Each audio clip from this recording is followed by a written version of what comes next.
All right, I never thought I would be saying this to anyone, but I'm leaving the United States. I'm not just moving from California like I did to Arizona. I'm not just moving from Arizona to somewhere else. No, I'm leaving the entire United States, which is a big deal. It's a big transition for me. I've traveled extensively, but obviously never moved anywhere else, you know, outside of the States, which is gonna be a big transition. So I'm giving it all up for this place, which in my opinion is absolutely gorgeous. This is Puerto Rico. Let's talk about it. Look. If you don't wanna change, ain't no place to hide, ain't no one to run to. If you don't wanna... 3 years ago, I decided to move from my home in Minnesota, which is where I grew up for the first 17 years of my life, picked up everything, which wasn't much at the time, and moved to Los Angeles, California. I spent nearly 2 years living in California, a large majority of that on the beach down in Newport, and unfortunately I learned the hard way that California is one of the most brutal states in terms of their state income tax brackets. Now, I think you might have seen a huge trend that's going on YouTube right now, which is where people are moving from California to places like Nevada, Texas, like Joe Rogan, to Florida. Well, about a year and a half ago, I did make the move out of California. Now, I didn't move to a zero state income tax state. What I did is I moved to Arizona, which is again, it's a very similar location to like Nevada in terms of distance to California. And I loved Arizona, so I decided to go there. I wanted to be here, which is where I'm sitting right now, purely for the main focus of real estate, personal reasons, and taxes. So I've been here for almost 2 years now, paying Arizona state income tax, and it's just gotten to the point where, you know, my income, as well as how I feel about paying tax here in the US, especially with everything going on in the elections, which I do not really want to talk about, has made it to the point where it doesn't really make sense for me to be in Arizona anymore. I've accomplished my goal here of understanding the real estate market in the different locations, purchasing my first couple investment properties out here, and I understand enough to the point where I don't need to be here full time. So that brings us to this whole point of this video, which is why I'm leaving. That's right, not California, but I'm leaving the United States, which is a big move. You know, I've been here my entire life. Everything I own is here, right? Family's here, friends are here, investment properties are here, my cars are here. I mean, everything is here. So this is gonna be wild, but yeah, I mean, it's not clickbait, it's not a joke. I am and already have moved to Puerto Rico.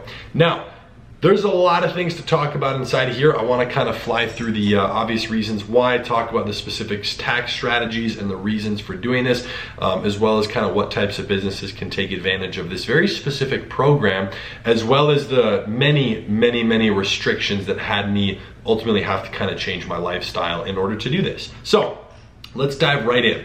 In Arizona, not California, Arizona, which is supposed to be a better place for taxes, right? I'm paying on average 42.5% in taxes. When you factor in the 37% highest bracket from the Fed, and then you factor in the 5.5% highest bracket here in the state, I am at a 42.5%. Now, I'm not a CPA. Everything I'm about to tell you in this video is just my own personal experience and advice. This is not like actual advice, it's just an opinion, right? All right. So, from that 42.5%, my businesses are structured as such. LLCs filed as an S Corp, okay? So I'm at that 42.5. It could be worse, it could be better, but 42.5%. Now, the annoying part is obviously having to write that check, which is my biggest single expense. A lot of people might say, oh, my housing is my biggest expense. A lot of people don't think about their taxes as an actual expense that they have the decision to somewhat alter, okay? So in Puerto Rico, there's a very specific program that used to be known as the Act 20 or Act 22 program, right? Now, that program has since been rolled into what is now known as the Act 60 program. And this program allows people of very specific businesses to live in and operate their business inside of Puerto Rico. If you don't know where Puerto Rico is, here is a map. Puerto Rico is about 2 hours south of Florida. So if you were to take a flight out of Miami, Florida, down south, a little bit further to the right, it's very close to the Dominican Republic, very close to many amazing places in Central America, which I do plan on getting the experience of exploring, which is gonna be super fun over the next few years. But here's what's going on. I decided to move down there. I'm moving my residency down there, which means I have to spend over 183 days a year living living in Puerto Rico as a bona fide resident. I have to move all my companies down there except for a couple specific structures here in the US. I'm moving my companies. I have to operate my companies out of Puerto Rico, and that is why it only works for a few specific types of businesses. You have to be able to operate inside of Puerto Rico. So let me give you an example. Certain types of e-commerce businesses like myself, that could work out of Puerto Rico. Stock traders tend to flock down there, crypto traders, consultants. There's a couple of startup consultants that I met. There's people of all natures, people who build softwares and applications, stuff like that. And right, your doctor who makes $5 million a year and has a huge practice in Nebraska probably can't take advantage of this because, well, his location is in Nebraska, and that's where his business is, and that's where his customers are. So that's why a lot of people haven't heard about this program. It's not really a well-known thing. And in fact, don't quote me on this, I think there's less than 5,000 people in this entire program. Now, Puerto Rico is a US territory. It's not a state. However, there is a ballot going through right now being voted on for Puerto Rico attempting to become a state. I don't think this would ever happen because the moment that it does, which again, I don't think it will, it would immediately be the most expensive state, which would screw basically everyone in Puerto Rico. Now, regardless, Puerto Rico is an island of, again, don't quote me, about 3.5 million people. However, they're losing people year over year. A lot of people are leaving Puerto Rico. So from a financial perspective, the government in Puerto Rico is not in the best of positions. So in an attempt to increase their tax revenue, they've tried to bring down throughout this program people that they would consider as higher income earners who will boost the economy in Puerto Rico, right? They'll spend money on entertainment, luxuries, some travel throughout the island, real estate. They will hire people in Puerto Rico, nightlife, stuff of that nature, right? So they've brought a decent amount of people in through this program that is very specific. It's very hard to do. It has taken me well over a year to kind of complete this process. Enough paperwork to make your arm fall off and you're gonna have to learn to write with the other hand. It's been no small task. But regardless, that value is definitely there and it's worth it. Part of the restrictions is I cannot have a office space in the United States, which I have. I can't have employees in the United States, which I have. So those are two small hurdles you gotta get over. You have to hire people in Puerto Rico. You need at least one employee inside your Puerto Rican company, which can be you, right? But there's definitely been some restrictions. And on top of just many others I could list, you have to donate. It was $5,000 a year. Now it's $10,000 a year. You must donate every single year to a Puerto Rican nonprofit charity. So there's just a lot of specific restrictions. You have to be careful in how you do this to make sure you do it correctly. But I have personally, after 20 years of living in the US, made the decision to move down to Puerto Rico full time. Now, as I'm filming this video, it is currently towards the end of October 2020. I don't plan on actually being there full time until roughly February of 2021. However, I do officially have a place in Puerto Rico. The next time I'm down there in a few weeks to visit, I will give you guys a full tour, break down the cost of everything. Unfortunately, Puerto Rico, since it still is part of the US, I'm gonna assume that's the reason why, it's not cheap to live in. It's not like Bali or Thailand. I've spent an extensive amount of time there. It is, in my opinion, a little bit more expensive than the US to live in.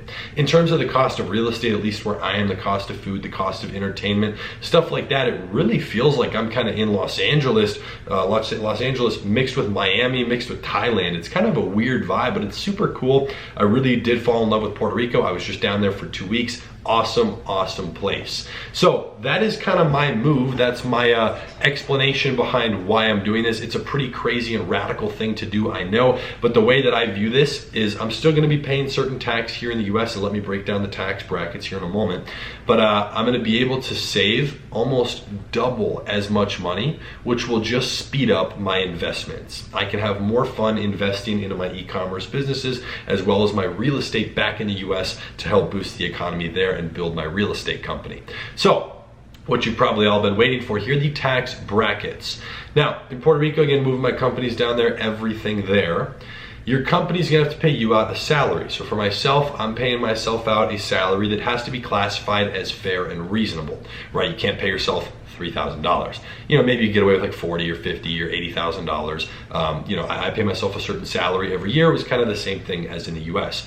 I'm gonna be paying 33% Puerto Rican tax on that personal salary.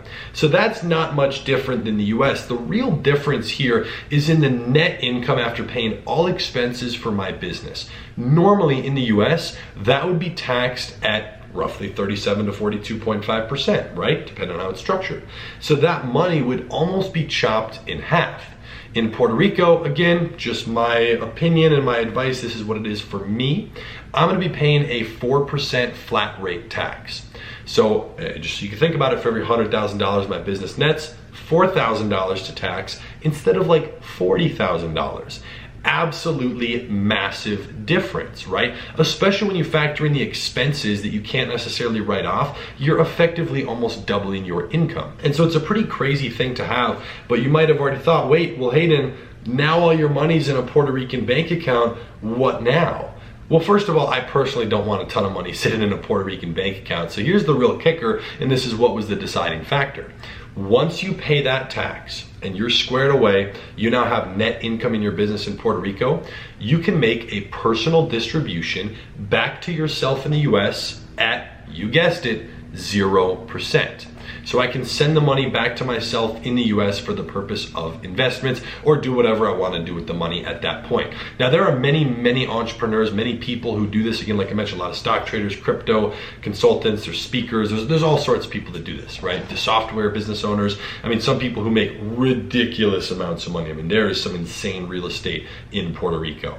Now, a lot of these people don't talk about it. I've actually only found a few very small people who have ever mentioned this, because a lot of people either just don't want to talk about it, if for whatever reason it's a subject that's not brought up. I'm going to talk about it openly. Some people might be like, oh, well, you're not supporting the economy, this and that. Well, I'm significantly helping the economy in Puerto Rico, as well as still hiring people in the US through the use of not them being a W-2 employee, but them being a contractor and still buying real estate, even more real estate now in the US. So in fact, the business component of it and supporting the economy isn't going to change. It's just going to be altered, right? So it's going to benefit myself and my business greatly. I'm super excited for it, and it's going to be a big shift. So I do plan on being there for quite some time. I don't know how long, definitely not forever. Thankfully, this was the only place. Again, I have done extensive research on this. I have looked at moving to Dubai, looked at moving to Thailand, the US Virgin Islands, Panama. A lot of those places I could be at 0% tax.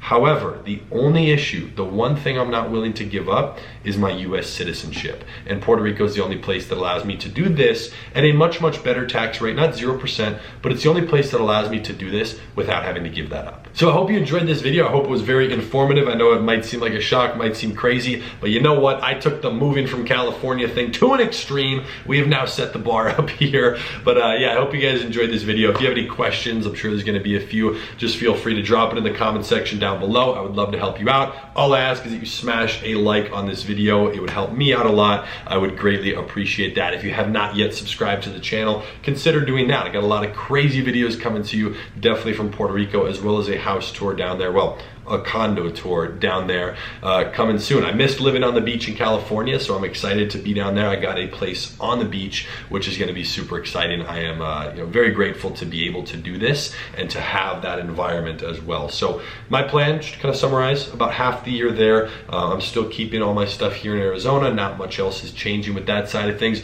Probably spend a couple months here on and off, and then the other couple months traveling throughout the US, overseas, as well as definitely Central America, which I've always wanted to explore. So hope that answers everything. I don't think I missed anything, but I will be coming at you guys with some more videos soon. So make sure to drop a like, and I'll be seeing you in the next one. Peace.